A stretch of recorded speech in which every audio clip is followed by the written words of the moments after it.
Welcome to my channel. Kain po tayo. Hindi na ako pumunta sa kantin kasi may mga binigay kahapon pagkain. Pinagsama-sama ko yung potato and sweet potato na nandito sa table. Sayang kasi kung itatapon ko. Nakakapanghinayang, marami ngayong nagugutom at namamatay sa uhaw at pag walang makain. May nabili ako sa Asian na noodles. Ipapakita ko sa inyo. Ito yung noodles. May nakadrawing na Bombay. Ang pangalan niya, Kaguri.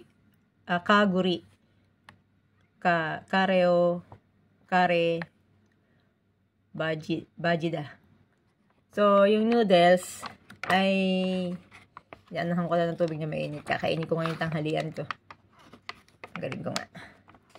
Sabihin, kare ang flavor niya kasi kare Bajida. Ngayon, natuwa ako kasi ayun, may decoration siya. Panda. Ayan, diba? May panda. Yung udin niya, may design na panda. Diba? Kare Bajida. Kakainin ko yan ngayon. Sarap.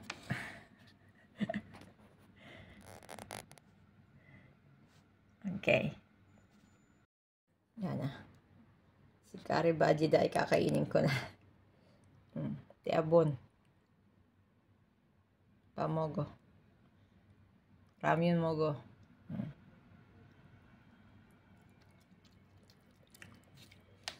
Maanghang.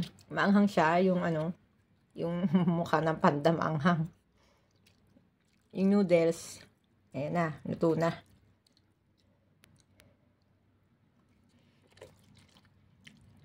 Malalaki yung noodles niya. Naparami yata yung tubig ko. Tapos may nilagay si itlog dito sa table ko. Yun, nilagay ko na rin dito sa ibabaw ng noodles. Ayan nilaga. Sarap.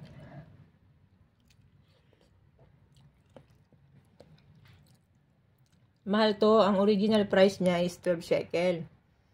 Ngayon nag-sale. Kaya bumili ako. 8 shekel na lang.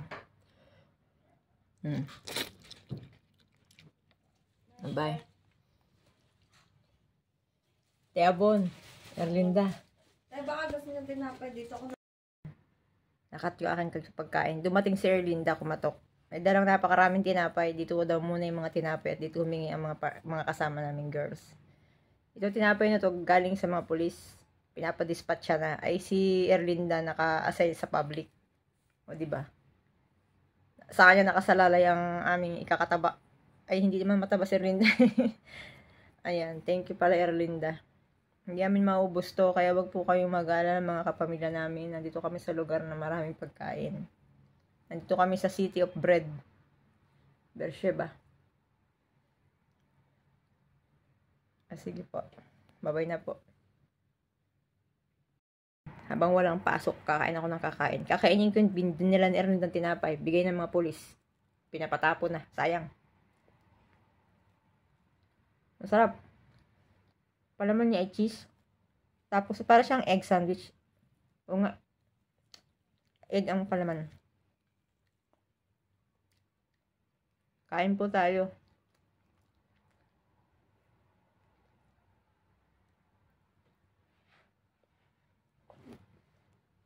Sabi ko nga dun sa caregiver na kaibigan namin, kung nandiyan ka sa may tirahan mo, sabihin mo lang, bibigyan ka ng maraming tinapay. Tinatapon na ang pagkain dito eh. Ay, nasa Tel Aviv pa siya.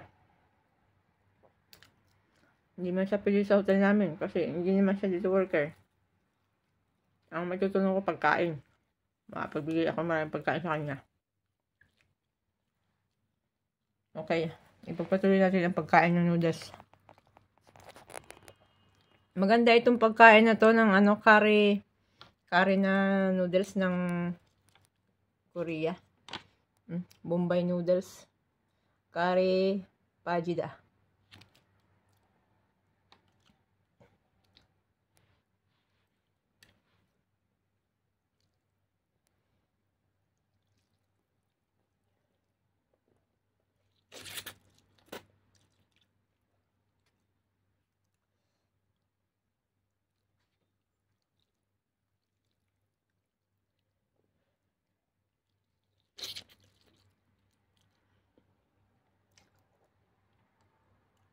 Sige, pababay na. So, habang kinakain ko yung noodles, may nakita akong instruction dito. Parang tutuklapin mo ito. Ang nakasulat ay Sonjabi rule. Iyong hamyon. Tukobji anayo. Tatanggalin mo ito, tapos pwede mo siyang hawakan, hindi daw mainit. Tingnan ko nga, baka mabutas naman, matapon yung sabaw. Sonjabi tukun. Kut. Oh, yung takip na ito, tatanggalin.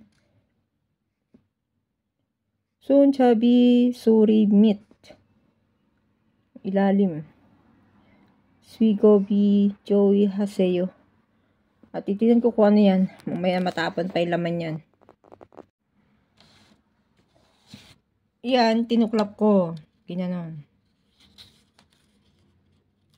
Nakasubra yata. Ito naman isa, ganun din.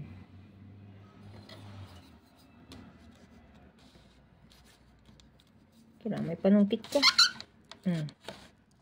Doon ang hawak, kasi diba kakain ka. Hahawakan mo si noodles kasi mainit. Parang dito ang hawakan. Oh, malupit. Ayan o. Hindi ka maiinitan. Mainit nga, pakaramdam ko eh. Nabano na naman ako sa noodles na to. Ngayon ko lang ito na-experience. Galing ang Korea ngayon. Ayan o. Adikit yan. Tinuklap na ganon.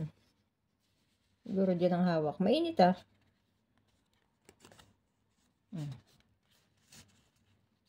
Ganyan.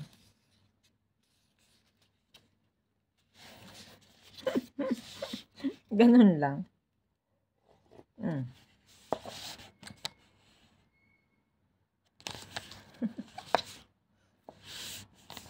Galing. Ganon na. Nabano tuloy ako.